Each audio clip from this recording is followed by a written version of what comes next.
ಭಾರಿ ಚೆನ್ನಾಗಿದೆ. ಪುರಾತನ ಕಾಲದ ದೇವಸ್ಥಾನ, ಚೋಳಕಾಲದ್ದು ಭಾರಿ ಅದ್ಭುತವಾಗಿ ನಡೀತದೆ. ಅಲ್ಲಿ ಪೂಜೆ ಪುಸ್ಕಾರ ಎಲ್ಲ ನಡೀತದೆ, ಚೆನ್ನಾಗಿದೆ. ಈ ಕಾರ್ತಿಕ ಮಾಸ ಅಂತೂ ತುಂಬಾ ನಡೀತದೆ. ಬಾಕಿ ಅಂತ ಡೈಲಿ ಪೂಜೆ ಆಗ್ತಾ ಇರ್ತದೆ. ವಾರದಲ್ಲಿ ಒಂದು ಪೂಜೆ ಮಾಡ್ತಾರೆ ಸೋಮವಾರ ನಾವು. ಇಲ್ಲಿ ಈಗ ನೋಡಿ, ಪಂಚಲಿಂಗ ನೋಡ್ಬೇಕು ಅಂತಂದ್ರೆ ನಾವು ಬೇರೆ ಬೇರೆ ರಾಜ್ಯಗಳಿಗೆ ಹೋಗ್ಬೇಕು. ಹೌದು ಹೌದು ಹೌದು ಹೌದು. ಆಯ್ತಾ, ಪಂಚಲಿಂಗ ದರ್ಶನ ನೋಡ್ಬೇಕು ಅಂತಂದ್ರೆ ತಲಕಾಡ್ಗೆ ಹೋಗ್ಬೇಕು, ಆಯ್ತಾ, ಅಥವಾ ಬೇರೆ ಬೇರೆ ರಾಜ್ಯಗಳಿಗೆ ಹೋಗ್ಬೇಕು. ಆದ್ರೆ ಇಲ್ಲೇ ನಮ್ಮ ಸ್ಥಳೀಯದಲ್ಲಿ ಇದೆ. KR ಪೇಟೆ ತಾಲೂಕು ಕಿಕ್ಕೇರಿ ಹೋಬಳಿಲಿ ಗೋವನಹಳ್ಳಿನಲ್ಲಿ ಐತಿಹಾಸಿಕ ಹಿನ್ನೆಲೆ ಅಂತ ಒಂದು ಗ್ರಾಮ ಇದೆ. ಕಿಕ್ಕೇರಿನಲ್ಲಿ ಆ ಕೆರೆ ಪಕ್ಕದಲ್ಲಿ ಒಂದು ದೇವಸ್ಥಾನ ಇದೆ ಸರ್. ಮೊನ್ನೆ ಹೋಗಿದ್ದೆ, ನನ್ಗೆ ಗೊತ್ತಿಲ್ಲ. ಅಲ್ಲಿ ಬ್ರಹ್ಮಲಿಂಗೇಶ್ವರ ಭಾರಿ ಚೆನ್ನಾಗಿದೆ.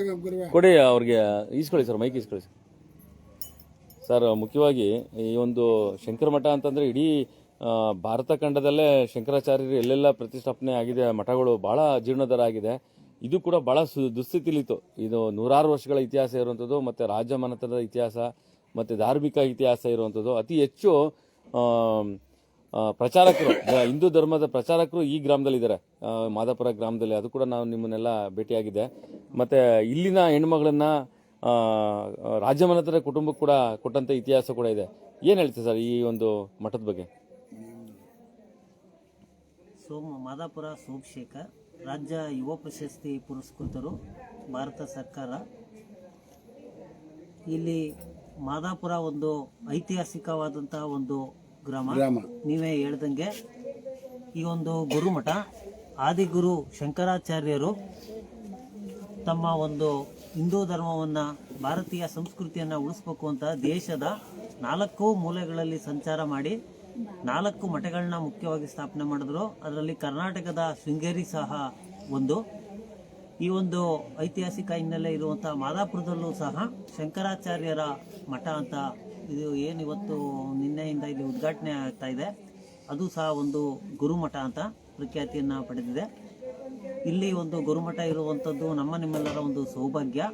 ಇದು ಸ್ವಲ್ಪ ದಿನದ ಹಿಂದೆ, ಒಂದು 3 ವರ್ಷದ ಹಿಂದೆ ಸ್ವಲ್ಪ ಶಿಥಿಲಾವಸ್ಥೆಗೆ ಬಂದಿತ್ತು.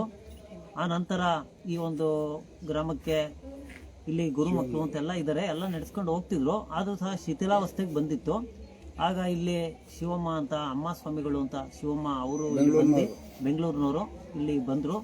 ಬಂದ ನಂತರ ಇಲ್ಲಿದು ಎಲ್ಲ ಇದು ಮಾಡ್ಕೊಂಡು ಇಲ್ಲಿ ಇದು ಶಿಥಿಲಾವಸ್ಥೆ ಇರೋದನ್ನ ಕಂಡು ಅವರು ಪ್ರತಿ ಹುಣ್ಣಿಮೆ ದಿನ, ಅಮಾವಾಸ್ಯೆ ದಿನ ಪೂಜೆ ಕೈಂಕರ್ಯಗಳನ್ನೆಲ್ಲ ನಡೆಸ್ಕೊಂಡು ಬರ್ತಿದ್ರು. ತದನಂತರ ಇಲ್ಲಿ ಶಿಥಿಲವಾಗಿರೋದನ್ನ ಮನಗಂಡು ಭಕ್ತಾದಿಗಳ, ಮಾದಾಪುರದ ಎಲ್ಲ ಭಕ್ತಾದಿಗಳ ಸಹಕಾರ, ಗ್ರಾಮಸ್ಥರ ಸಹಕಾರ, ಆಮೇಲೆ ಬೇರೆ ಬೇರೆ ಭಾಗದಲ್ಲಿರುವಂಥ ಭಕ್ತಾದಿಗಳನ್ನ ಅವರು ಸಂಪರ್ಕ ಮಾಡಿ ಈ ಒಂದು ಗುರುಮಠವನ್ನು ಜೀರ್ಣೋದ್ಧಾರ ಮಾಡಬೇಕು ಅನ್ನೋ ಒಂದು ಮಹಾ ಅಭಿಲಾಷೆಯೊಂದಿಗೆ ಅವರು ಈ ಒಂದು ಪುಣ್ಯವಾದಂಥ ಕೆಲಸಕ್ಕೆ ಕೈ ಹಾಕಿದ್ರು. ಅದರ ನಂತರ ಸುಮಾರು 1 ವರ್ಷದ ಒಂದು ಸತತ ಪರಿಶ್ರಮದ ನಂತರ ನೀವೇನು ಈಗ ಇಲ್ಲಿ ನೋಡ್ತಿದ್ದೀರಾ, ಒಂದು ಉತ್ತಮವಾದಂತಹ ಒಂದು ಗುರುಮಠವನ್ನು ಇಲ್ಲಿ ಎಲ್ಲರ ಸಹಕಾರದೊಂದಿಗೆ ಕಟ್ಟಿದ್ದಾರೆ. ತುಂಬ ಚೆನ್ನಾಗಿ ಗುರುಮಠ ಬಂದಿದೆ. ಈ ಮೂಲಕ ಇನ್ನು ಮುಂದೆಯೂ ಸಹ ಏನು ಒಂದು ಗುರು ಪರಂಪರೆ ಇದೆ, ಗುರುಮಕ್ಕಳ ಪರಂಪರೆ ಇದೆ, ಅದನ್ನು ಮಾದಾಪುರ ಗ್ರಾಮದಲ್ಲಿ ಮುಂದುವರಿಸಿಕೊಂಡು ಹೋಗಬೇಕು ಅನ್ನೋ ಉದ್ದೇಶದಿಂದ ಈ ಒಂದು ಭವ್ಯವಾದಂಥ ಒಂದು ಚಿಕ್ಕದಾದರೂ ಸಹ ಚೊಕ್ಕದಾಗಿ ಈ ಒಂದು ಗುರುಮಠವನ್ನು ಅಮ್ಮ ಸ್ವಾಮಿಗಳು ಶಿವಮ್ಮ ಅವರು ಮತ್ತು ಅವರ ಎಲ್ಲ ಸಂಗಡಿಗರು, ಇಲ್ಲಿ ಮಾದಾಪುರದ ಎಲ್ಲ ಗುರು ಭಕ್ತರು, ಗುರುಮಕ್ಕಳು, ಗ್ರಾಮಸ್ಥರ ಸಹಕಾರದೊಂದಿಗೆ ಈ ದಿವಸ ಇಲ್ಲಿ ಉದ್ಘಾಟನೆ ಆಗಿದೆ ಸರ್. ಹಾಗೇನೆ ಇಲ್ಲಿಗೆ ವೀರೇಂದ್ರ ಹೆಗಡೆ ಅವರು ಬರ್ತಾರೆ, ಮತ್ತೆ ಇಲ್ಲಿರುವಂಥ ಮಹಾಲಿಂಗೇಶ್ವರ ದೇವಸ್ಥಾನದ ಐತಿಹಾಸಿಕ ಇರುವಂಥ ದೇವಸ್ಥಾನದ ಬಗ್ಗೆ ಮಾತಾಡ್ತಾರೆ. ಏನು ಹೇಳ್ತಾರೆ ಸರ್? ನೀವು ಏನು ಇಲ್ಲಿ ಮಾದಾಪುರದಲ್ಲಿ ಈ ಒಂದು ಕಿಕ್ಕೇರಿ ಸಮೀಪ ಇರುವಂತಹ ಐತಿಹಾಸಿಕ, ಇದು ಮಂಡ್ಯ ಜಿಲ್ಲೆಯಲ್ಲೇ ಒಂದು ಗಡಿ ಗ್ರಾಮ. ಈ ಒಂದು ನಮ್ಮ ಮಾದಾಪುರ ಪಕ್ಕದಲ್ಲೇ ಹೇಮಾವತಿ ನದಿ ಹರಿಯುತ್ತೆ. ಆ ಹೇಮಾವತಿ ನದಿಯಿಂದ ಪಕ್ಕಕ್ಕೆಲ್ಲ ಹಾಸನ ಜಿಲ್ಲೆ, ಇದು ಮಂಡ್ಯ ಜಿಲ್ಲೆ. ಮಂಡ್ಯ ಜಿಲ್ಲೆಯಿಂದ ಸುಮಾರು 90 ಕಿಲೋಮೀಟರ್ ದೂರ ಆಗುತ್ತೆ. ಮಂಡ್ಯ ಜಿಲ್ಲೆಗೆ ಇದು ಗಡಿ ಗ್ರಾಮ. ಆದರೂ ಸಹ ಇಲ್ಲಿ ಏನಿಲ್ಲಿ ಗುರುಮಠ ಇದೆ, ಈ ಗುರುಮಠದ ಪಕ್ಕದಲ್ಲೇನೆ ನೀವು ನೋಡುವುದಲ್ಲಿ ಎದುರುಗಡೆ ಇದೆ, ಅದು ಒಂದು ಮಹಾಲಿಂಗೇಶ್ವರ ದೇವಸ್ಥಾನ ಅಂತ. ಈ ಒಂದು ಮಾದಾಪುರಕ್ಕೆ ಮುಂಚೆ ಮಹಾಲಿಂಗಪುರ ಅಂತ ಹೆಸರಿತ್ತು. ಮಹಾಲಿಂಗೇಶ್ವರ ದೇವಸ್ಥಾನ ಇರೋದ್ರಿಂದ ಇಲ್ಲಿಗೆ ಮಹಾಲಿಂಗಪುರ ಅಂತ ಹೆಸರಿತ್ತು. ಆಮೇಲೆ ತದನಂತರ ಅದು ಆಡು ಭಾಷೆಯಾಗಿ ಮಹಾಲಿಂಗಪುರ ಹೋಗಿ ಮಾದಾಪುರ ಆಗಿದೆ. ಈ ಒಂದು ಮಹಾಲಿಂಗೇಶ್ವರ ದೇವಸ್ಥಾನ ಸಹ ಶಿಥಿಲವಾಗಿತ್ತು. ತದನಂತರ ಇದನ್ನು ನಮ್ಮ ಮಾದಾಪುರದ ಕೆಲವು ಮುಖಂಡರು ಗ್ರಾಮಸ್ಥರುಗಳು ಮಾನ್ಯ ವೀರೇಂದ್ರ ಹೆಗ್ಡೆ ಅವರ ಧರ್ಮಸ್ಥಳಕ್ಕೆ ಹೋಗಿ ಅಲ್ಲಿ ಭೇಟಿ ಮಾಡಿ ಮಾದಾಪುರದ ಗ್ರಾಮಸ್ಥರು ಮತ್ತು ಮುಖಂಡರುಗಳು ಈ ಒಂದು ಸ್ಥಿತಿಯನ್ನು ಅವರಿಗೆ ತಿಳಿಸಲಾಗಿ ಅವರು ಸಹ ಖಂಡಿತ ಇದೊಂದು ಒಳ್ಳೆ ಹೊಯ್ಸಳರ ಕಾಲದ ಒಂದು ದೇವಸ್ಥಾನ ಇದೆ, ಇದನ್ನ ಪುನರುಜ್ಜೀವನ ಮಾಡಬೇಕು ಅಂತ ಅವರು ಸಹ ಸಂಕಲ್ಪವನ್ನು ತೊಟ್ಟು ಈ ಒಂದು ಮಾದಾಪುರ ಗ್ರಾಮದ ಒಂದು ಮಹಾಲಿಂಗೇಶ್ವರ ದೇವಸ್ಥಾನವನ್ನ ಸುಮಾರು ಒಂದು 15-16 ವರ್ಷದ ಹಿಂದೆ ಇದನ್ನೊಂದು ಮಹಾಲಿಂಗೇಶ್ವರ ದೇವಸ್ಥಾನವನ್ನು ಸಹ ಧರ್ಮಸ್ಥಳದ ಪೂಜ್ಯ ವೀರೇಂದ್ರ ಹೆಗ್ಗಡೆ ಅವರ ಒಂದು ತಮ್ಮ ಟ್ರಸ್ಟ್ ವತಿಯಿಂದ ಈ ಒಂದು ಮಹಾಲಿಂಗೇಶ್ವರ ದೇವಸ್ಥಾನವನ್ನು ಸಹ ಪುನರ್ಜೀವನಗೊಳಿಸಿರ್ತಾರೆ.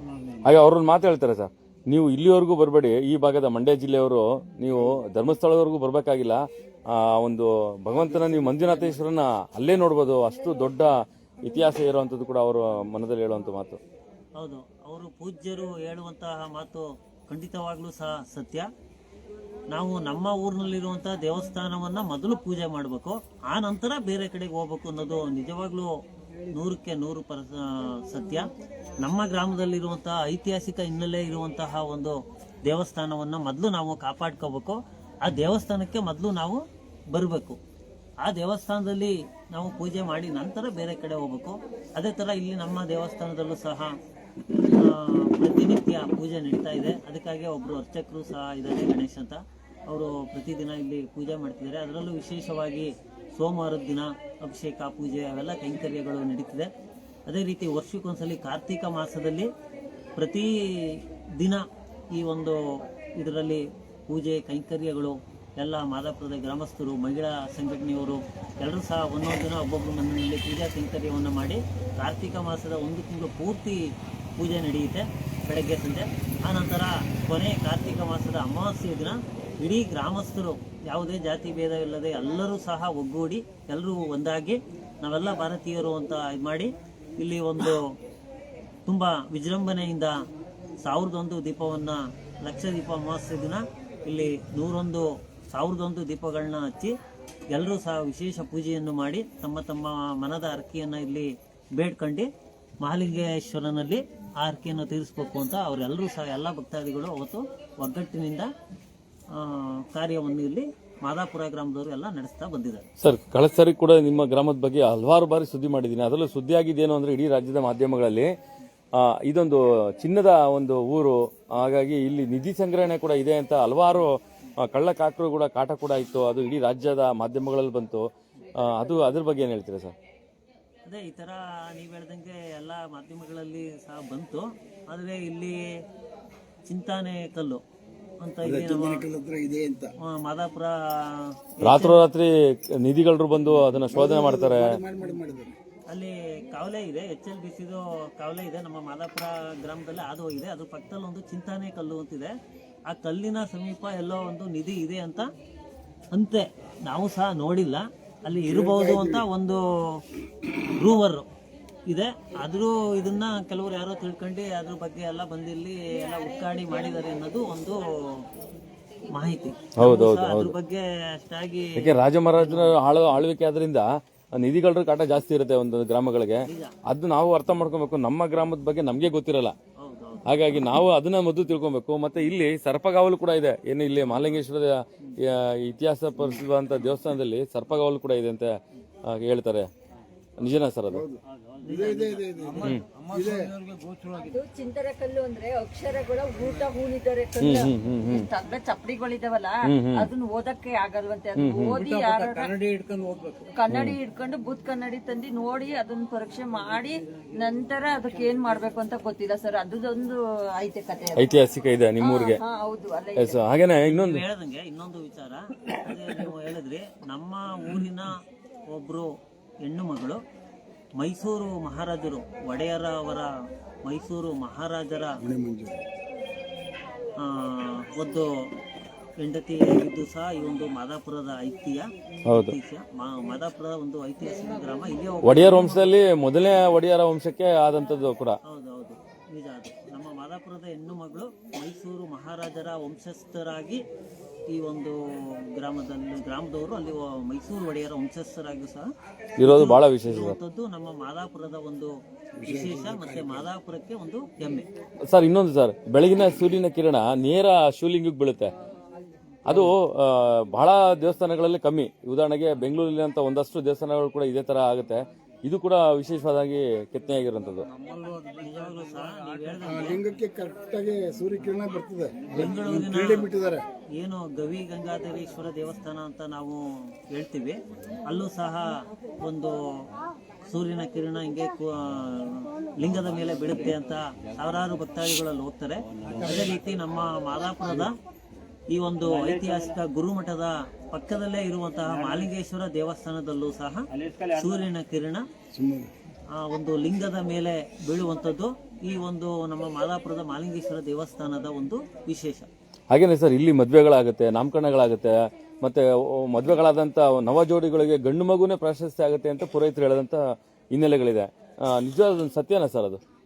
ಗಂಡು ಮಗಳು ಮೊದಲನೇ ಸಾರಿ ಗಂಡು ಮಕ್ಕಳಾಗುತ್ತೆ ಆಗಿದೆ ಆಗಿದೆ. ನಾವು ಆಗಿದೆ. ಆತರ ಸುಮಾರು ಜನಕ್ಕೆ ಆತರ ಆಗಿದೆ, ಆಗಿರುವಂತದ್ದು ಸಹ ಉಂಟು.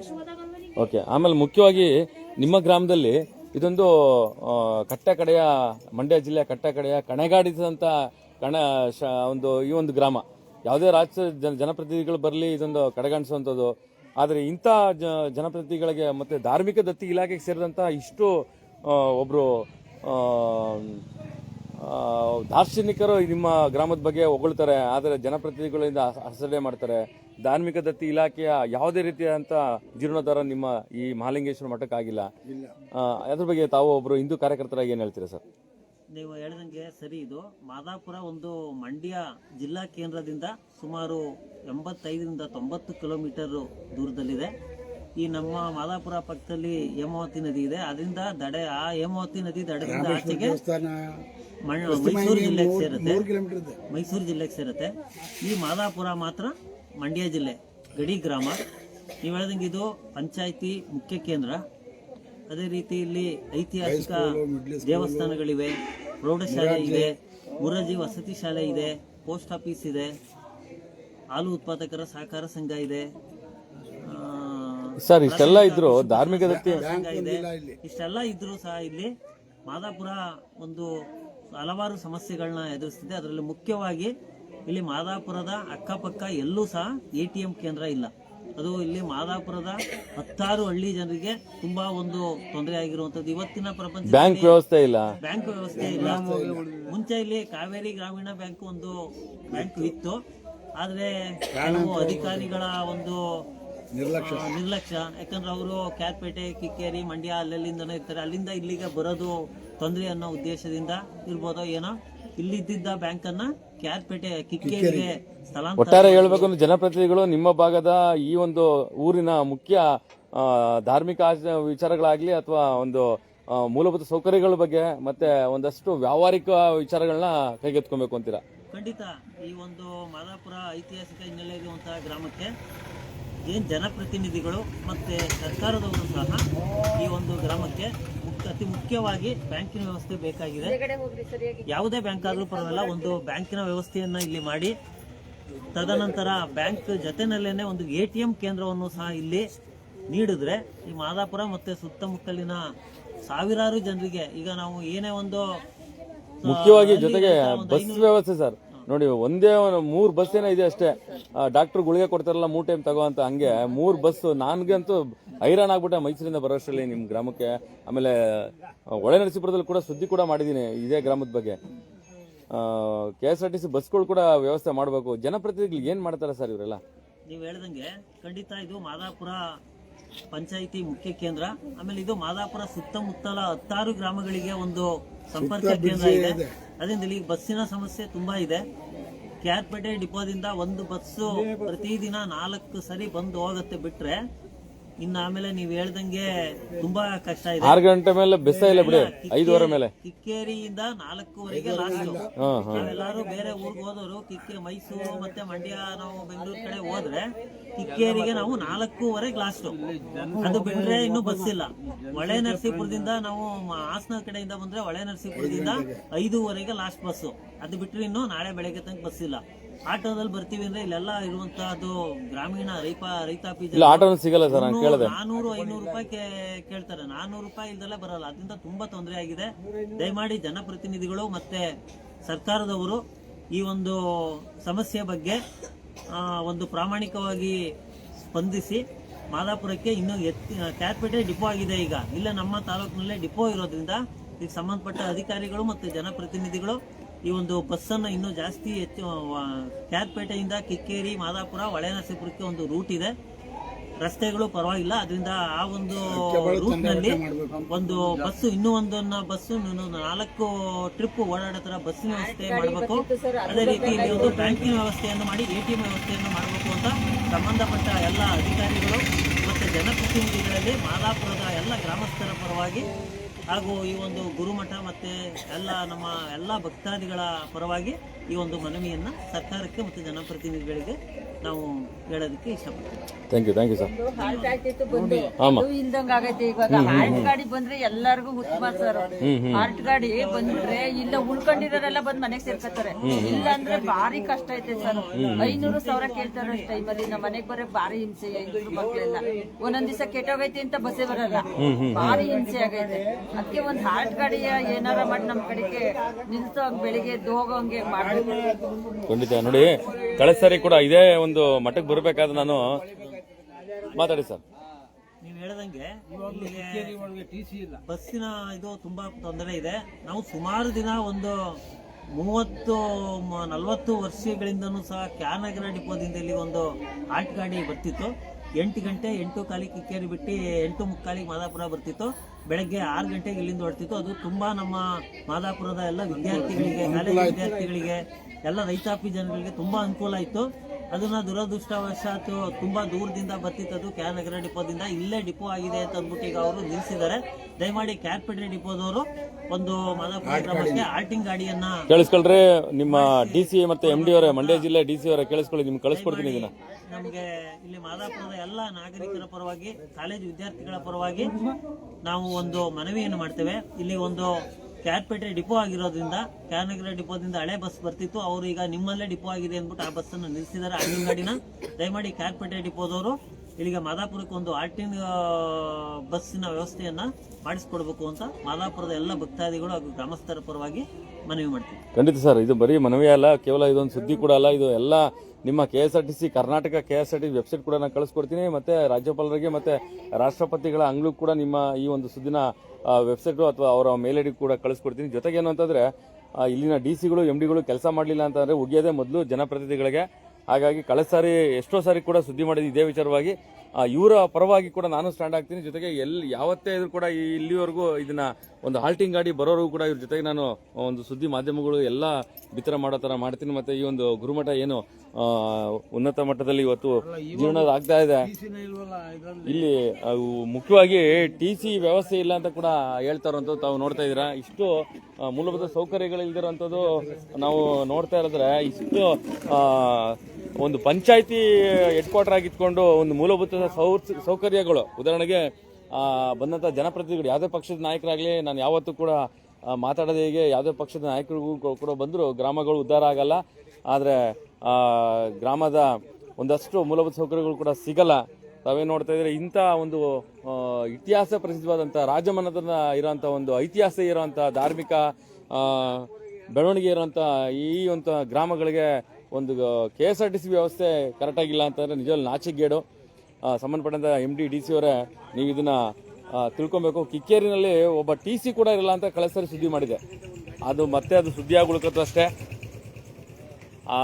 ಈ ಒಂದು ವಿಚಾರವಾಗಿ ಏನು ತಾವು ನೋಡ್ತಾ ಇದ್ದೀರಾ, ಇಡೀ ಮಂಡ್ಯ ಜಿಲ್ಲೆಯ ಕಟ್ಟೆ ಕಡೆಗಣಿಸಿದ ಭಾಗ ಆದಂತಹ ಈ ಮಾದಾಪುರ ಗ್ರಾಮ ಏನಿದೆ, ಐತಿಹಾಸಿಕ ಹಿನ್ನೆಲೆ ಅನ್ನೋಂಥದ್ದು ಇವತ್ತು ಬರೀ ಹಿನ್ನೆಲೆಯಾಗಿ ಉಳ್ಕೊಂಡಿರೋದು ಬಹಳ ಶೋಚನೀಯ.